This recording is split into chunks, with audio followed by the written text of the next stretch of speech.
Laga Majapahit FC dari Kabupaten Aceh Tamiang kontra PS Perolak Raya dari Kabupaten Aceh Timur pada babak penyisian Liga 3 Indonesia Grup E Zona Aceh yang berlangsung di Stadion Atap Langit Kabupaten Aceh Tamiang berlangsung sangat seru.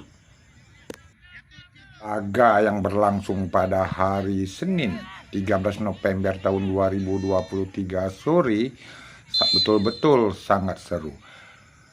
Perolak Raya unggul terlebih dahulu pada menit ke-6 melalui gol yang dijaringkan oleh Tengku Reja Pratama.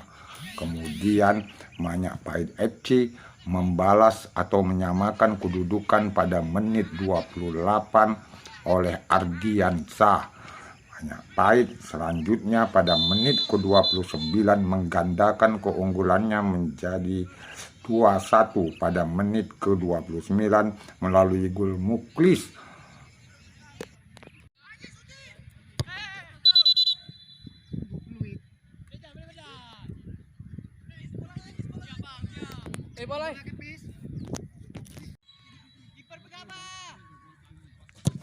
Memasuki babak kedua klub yang bertanding saling jual beli serangan. Berbagai macam peluang yang diperoleh kedua belah tim belum membuahkan hasil. Barulah pada menit ke-89 terjadi esbal di kotak penalti PS Perolak Raya. Wasit menunjuk titik putih dan Malik Abdul Aziz dari Majapahit FC melakukan eksekusi dengan baik. Bola berhasil masuk ke gawang PS Perolak Raya hingga kedudukan menjadi 2-2.